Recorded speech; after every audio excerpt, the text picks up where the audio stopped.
Right, let's move on to other things. And over the period, we have been speaking about European football and African football and how both continents have been reacting to COVID-19 and to restart their leagues.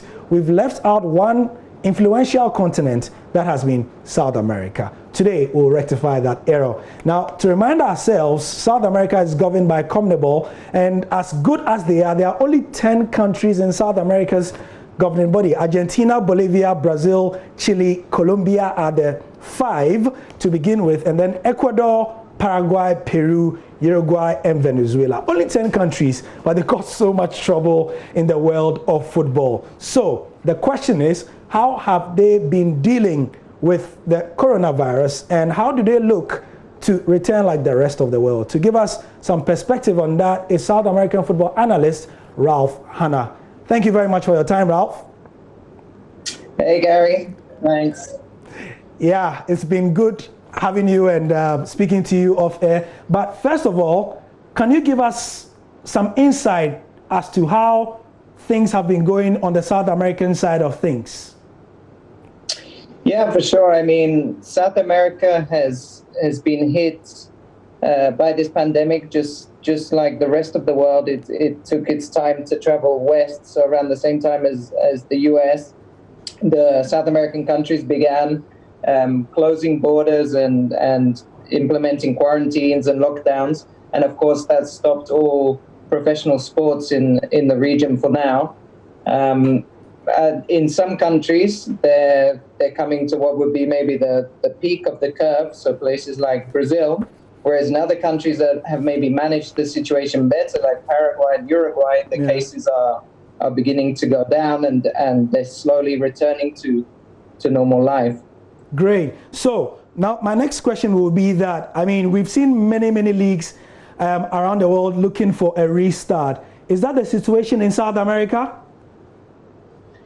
Yeah, I think the economic situation in South America means a lot of players, they need this income. They're not multimillionaires like the Premier League or the top 5 leagues in Europe, where they could maybe survive this long period. Yeah. Because at the same time, the clubs are unable to pay them. In some cases, there's been support from the local football associations to the clubs to help pay some salaries.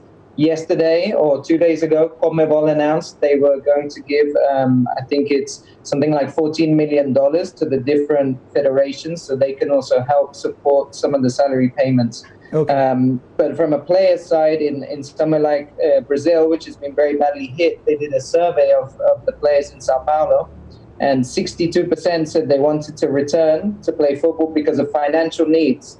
They're worried about the health concerns, but they needed to go back for that. So thinking about that, the teams are certainly with the mindset of going back to trying to play as soon as possible.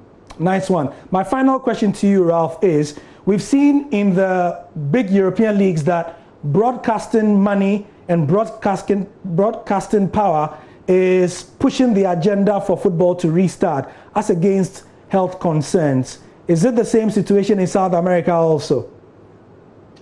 I think there's pressure. There's financial pressure, be it from the TV broadcasters or just from the clubs themselves that need to receive some of this TV money to then be able to pay their players. That's kind of the key concern across South America.